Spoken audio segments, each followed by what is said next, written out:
오늘 우리가 읽을 말씀은 사울이 이스라엘의 왕이 된 지 그리 시간이 오래되지 않았을 때에 제 하나님께서 다윗을 왕으로 기름 부으시고 또 사울은 악한 영에 사로잡힌 바 되었을 때에 사울의 신하들이 다윗을 천거하여 다윗이 사울 앞에서 수금을 연주함으로 사울에게 임했던 악령이 떠나가게 되는 일을 기록하고 있는 부분입니다. 참 놀랍지 않습니까? 도대체 어떤 악기였길래 또 혹은 어떻게 연주를 했길래 악령이 떠나가는 일이 벌어졌을까?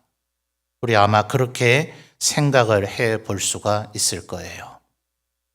지금 이 자리에도 우리 비파와 수금 관현악단 멤버들이 바이올린, 첼로, 또 플룻과 클라리넷 이런 악기들을 연주를 했습니다.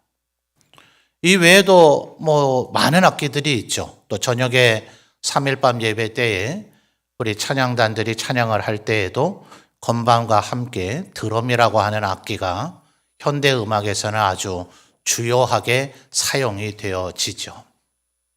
근데 여러분 아마 인터넷에서 어느 악기든지 바이올린이든 클라리넷이든 검색을 해보시면 이 악기의 유래가 언제 어디에서부터 시작이 됐는지 또 초창기에는 어떤 형태로 있다가 오늘날처럼 발전의 과정을 거쳤는지 또 이 악기들의 원래의 제작되어지는 재료가 무엇인지 이런 것들을 누구라도 얼마든지 찾아보실 수가 있을 겁니다. 한두 해 전인가 우연히 제가 유튜브에서 이런 영상을 보았는데요. 아마도 아프리카라고 보여집니다. 어떤 흑인 한 분이 나름대로 드럼을 연주를 하는데 굉장히 삶의 형편이 어려웠는지라 지금 우리가 보고 있는 저런 드럼이 아닙니다. 저런 드럼도 사실은 가격이야 천차만별입니다만 아무리 저렴한 드럼이라 하더라도 꽤나 가격이 비싸거든요. 그러니까 아마 이분의 삶의 형편, 그 영상 속에 나오는 그 사람의 삶의 형편과 배경들이 나타나는 걸 볼 때 그런 악기는 도저히 아마 구입할 형편이 안 됐을 것 같아요. 또 혹여 누가 그분에게 그런 악기를 선물로 줬다 하더라도 모든 악기들이 먼지나 습기 이런 것에 굉장히 민감하고 그것에 대해서 관리를 잘 해줘야만 악기로서의 기능도 될 뿐만 아니라 오래 사용할 수가 있거든요. 그래서 아마 이분에게 누가 최고급 드럼 세트를 선물해 줬다 하더라도 제대로 보관할 시설 자체가 없는 그런 형편 속에 살아가는 분입니다. 도대체 그럼 뭘로 연주를 했는가? 보니까 실제로 냄비 뚜껑, 또 냄비를 뒤집어 엎어서 그 뒷면, 바닥면을 이제 엎어놓고 치는 겁니다.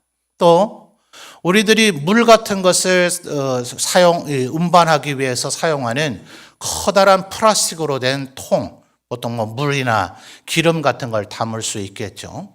그래서 어떤 것은 그냥 그 온 통 그대로 바깥면을 두드리기도 하고 또 어떤 면은 일부를 잘라내 버려서 음의 높낮이, 음색의 톤을 조절해 놓더라고요.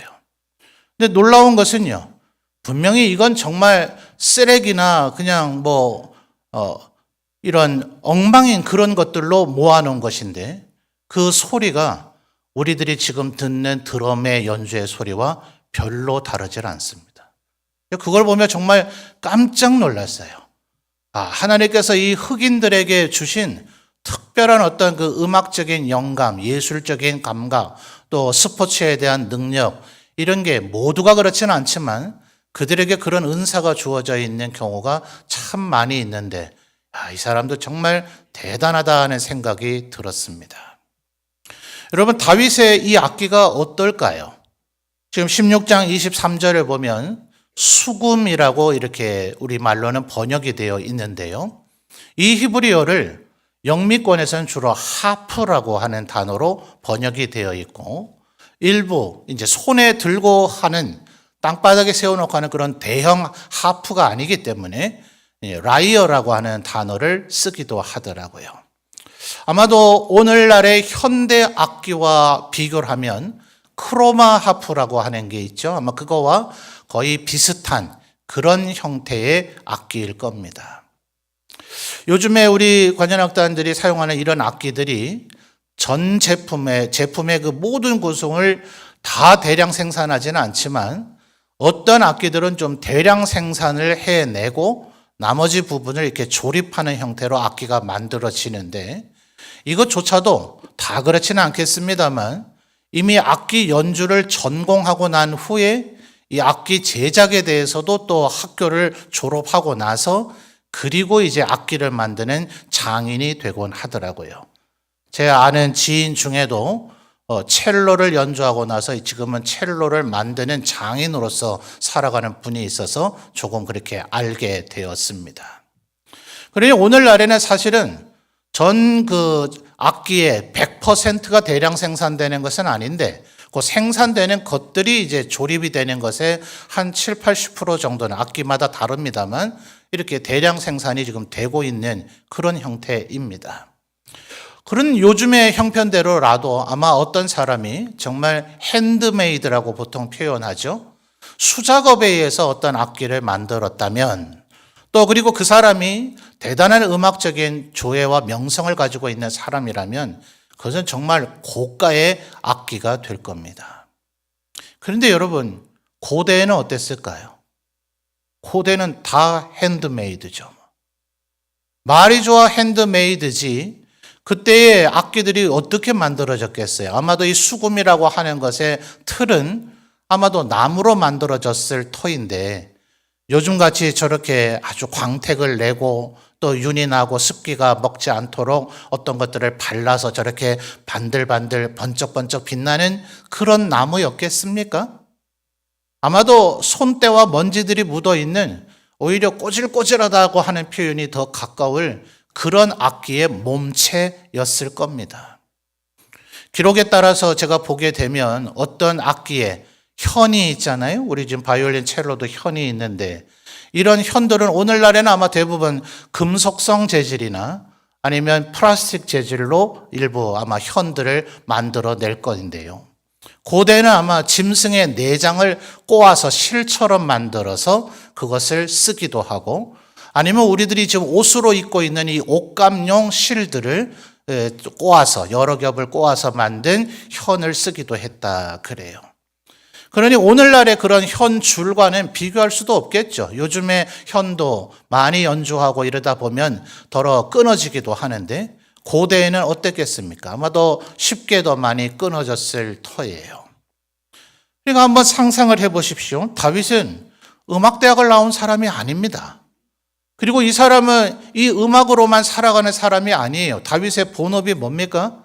그는 양치기였고 아마도 양을 치다 보면 양들이 풀을 뜯어먹고 그네들이 소화하기 위해서 그저 앉아있고 자기도 하는 그런 시간이 있을 테니 필연적으로 사람이 이 목동이 계속해서 바쁠 수가 없는 그런 상황이 있었을 겁니다. 그때에 정말 시간을 보내기가 무료하니 이런 악기들이 하나씩 만들어지지 않았겠습니까?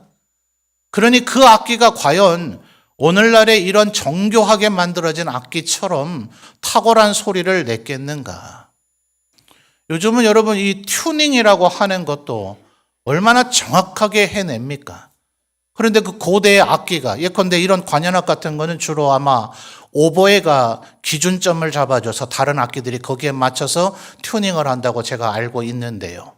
다윗은 혼자 있는데 누구하고 맞춰서 그 음을 정확히 조율해내겠어요? 과연 다윗이 연주한 이 수금이 과연 그렇게 정교하게 음이 맞고 또 그 연주가 그렇게 탁월한 연주였을까? 지금으로부터 최소 약 4,000년 이상 전의 상황 아닙니까? 그러니 아마도 16장 23절에 이 수금을 연주하는 것은 오늘날 우리가 생각하는 그런 음악인들의 연주하고는 사뭇 달랐을 겁니다. 그런데 어떻게 이렇게 악령이 떠나가는 일이 일어나기까지 했을까요? 자, 우리 16장에서 한 두어 절 찾아볼까요? 앞으로 가셔서 16장 13절을 한번 읽어보도록 하겠습니다. 16장 13절 우리 성도님들 읽어주십시오. 시작.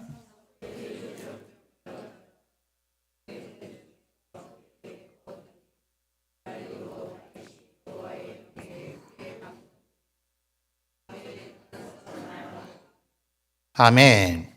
자, 16장 13절의 상황은 이제 하나님께서 사무엘을 보내셔서 다윗에게 네가 이제 사울을 대신해서 이스라엘의 왕이 될 것이다 하면서 기름을 부어주시는 그 상황입니다. 그런데 13절 중반절을 보면 무슨 표현이 나타납니까? 여호와의 영에게 감동이 되어졌다. 그러면 요날 이후에는 성령의 감동이 없었던 것인가? 왜냐하면 그 앞부분에 보면 이날 이후로 다윗이 여호와의 영에게 감동됐다라는 표현이 나타나기 때문에 그렇습니다. 그래서 어떤 학자들은 요날부터 다윗이 성령에 감동이 된 것이지 이날 이전에는 성령에 감동된 것이 아니다라고 생각하는 이들이 있습니다만, 또 다른 학자들은 다윗이 여호와의 영에게, 그다음 무슨 단어가 나타납니까?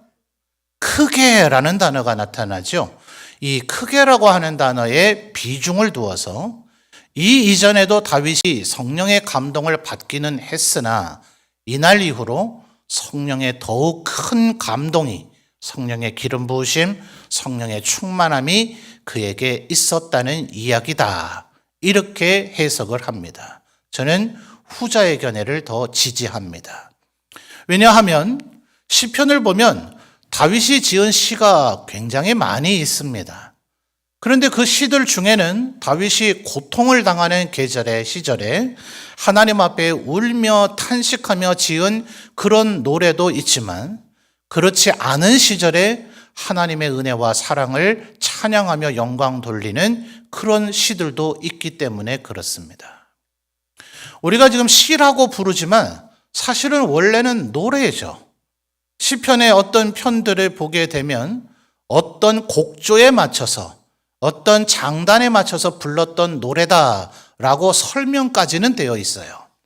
그런데 안타깝게도 그 곡조와 장단이 어떠한 것이었는지 오늘날 전해지고 있지를 않기 때문에 우리가 모르는 것이지 사실은 노래였더라 하는 겁니다. 그리고 지금은 가사만 남아있는 그런 형태이죠. 여러분, 우리 찬송가 책 안에도 수많은 찬송가들, 작사와 작곡자들이 있는데 이들이 어떠한 상태에서 그 찬송을 만들게 되었겠습니까? 성령의 감동하심이 없이 그럴 수 있을까요? 일반적인 이 노래들은 물론 그렇게 만들 수 있겠죠. 근데 한번 생각을 해보십시오. 이 세상에 수많은 노래들이 만들어지지만 그 모든 노래가 사람들에게 기억이 되어집니까? 한때 소위 유행가라고 부르는 이유가 뭡니까?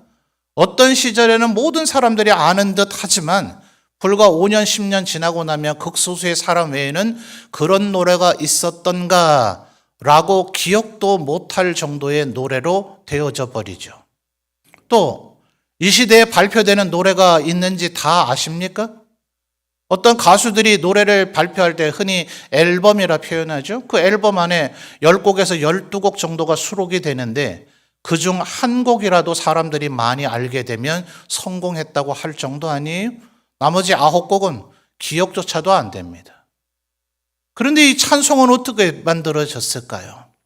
성령의 감동하심이 있지 않고서는 이 찬송은 만들어질래야 만들어질 수가 없는 겁니다.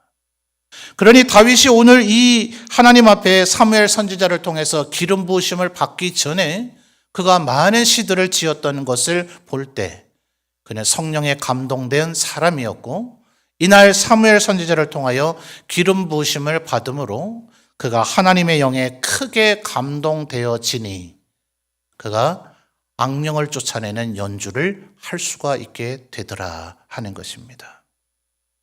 여러분, 이 성령의 기름 부으심, 이것을 이제 영어 단어로는 anointing이라는 단어를 주로 씁니다. 그래서 우리나라 안에 있는 지금 찬양팀 가운데에도 anointing이라고 하는 팀이 있고, 이 분들이 외국 곡을 번역해서 부르거나 이 분들이 작사 작곡한 곡으로 우리 한국교회에 많이 전파를 해주어서 우리 성도들도 저녁 예배 전이나 3일밤 예배 전에 찬양단이 찬양을 부를 때 이 팀이 만든 찬양을 부르는 것들도 있습니다. 바로 이런 기름 부으심 말이에요. 원래 이 기름 부으심이란 하나님께서 왕과 선지자와 제사장을 임명하기 위해서 기름 부으셔서 그들을 세우셨죠. 그래서 구약 성경이 적혀진 히브리 말로 기름 부으심을 받은 자를 뭐라 합니까? 그게 바로 메시아죠. 이 메시아를 신약 성경에 기록된 헬라 말로 적었을 때는 그 발음이 그리스도가 되는 거예요. 원래는 왕과 제사장 선지자에게만 하나님께서 기름 부으셨으나 고린도전서 12장 3절에서 바울 사도가 말하기를 누구도 성령으로 하지 아니하고서는 그리스도를 주시라 할 수가 없다라고 그가 가르쳤습니다. 그러니 만약 여러분이 예수 그리스도가 나의 구주시다, 나의 구주여 하나님이시다라는 참된 믿음의 고백을 한다면 여러분이 비록 느끼지 못했을지라도 여러분이 이미 성령의 기름 부으심을 받은 것이죠. 그러니 우리도 이 성령이 우리에게 크게 임하고 우리에게 충만히 임하게 될 때 우리 또한 이런 찬양의 연주자, 찬양 자체가 될 수 있다 하는 겁니다. 또 한 구절을 찾아볼까요? 18절을 우리 성도님들 한번 읽어보겠습니다. 18절 읽어주세요. 시작.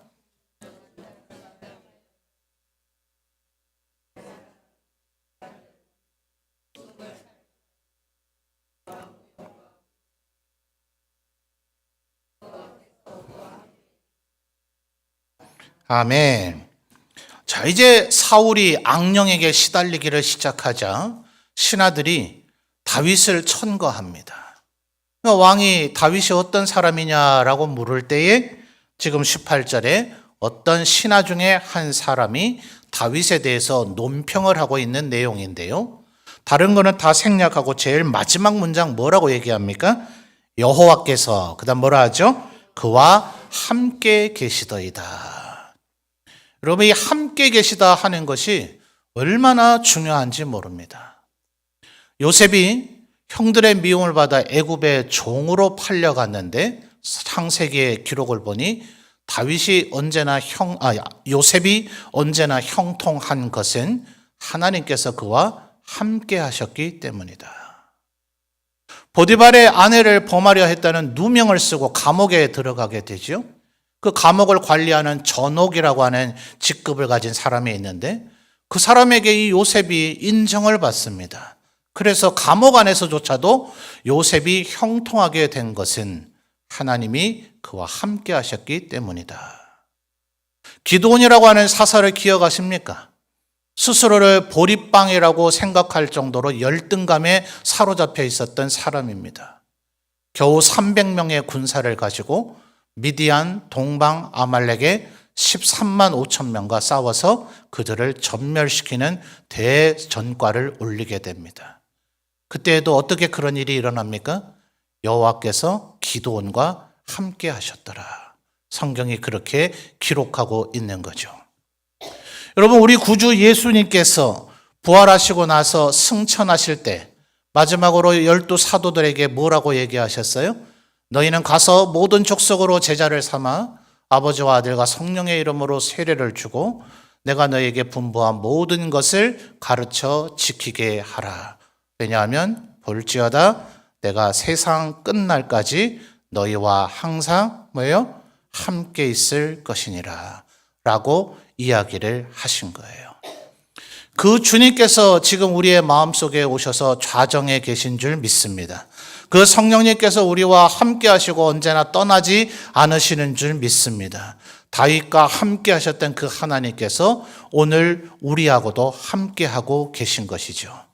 그러니 여러분, 오늘 이 저녁에 우리가 부르는 이 찬양, 또 하나님 앞에 드려지는 연주, 또 아마 우리 어린이들로 이루어진 노엘 키즈 팀의 워십도 아마 오늘 저녁에 보여지는 줄 아는데, 여러분, 모세가 하나님의 인도하심을 받아 이스라엘 백성을 출애굽시키고 그리고 나서 홍해 속에서 바로의 군대가 수장되었을 때 그때 모세의 누나였던 미리암이 탬버린을 들고 노래하며 춤추기 시작하죠.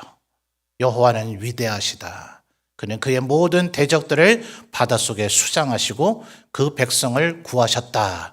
라고 이렇게 찬양하며 춤을 출 때에 이스라엘의 모든 여인들이 함께 춤을 추었다라고 기록하고 있어요. 그래서 우리 하나님의 백성들의 춤은, 우리 하나님의 백성들의 노래는, 하나님의 백성들의 악기 연주는 이 세상의 음악과 다른 하나님께 영광을 돌리며 하나님의 은혜가 깃들게 만드는 방편이기도 한 것입니다. 그러니 오늘 이 저녁에 우리 교회의 찬양 사역자들이 하나님의 이름을 높이며 찬양하고 또 악기를 연주하고 춤을 출 때에 하나님께서 영광 받으시고 은혜와 축복을 베풀어 주실 줄 믿습니다. 우리 장로님께서 오늘 기도하실 때에 5번의 초대로 끝나는 것이 아니라 앞으로도 계속해서 이런 사역을 해야 된다는 것을 언급하셨습니다만, 여러분 빌립보서에서 바울 사도가 말하기를 우리들이 하나님의 말씀에 순종하며 살아갈 때에 우리 자체가, 우리 하나님의 백성 자체가 하나님의 영광이 되며 하나님의 찬송이 된다고 바울은 이야기하고 있습니다. 우리가 노래를 불러야만 찬송이 아니고 우리가 악기를 연주해야만 찬양이 아니고 우리가 하나님 앞에 거룩한 춤을 추어야만 찬양이 아니라 하나님의 백성으로 살아간 우리의 삶 자체가 하나님의 이름이 높여지며 그 이름을 영화롭게 해드리는 하나님 앞에 드려지는 향기로운 제사 찬송이 되어진다 하는 것입니다.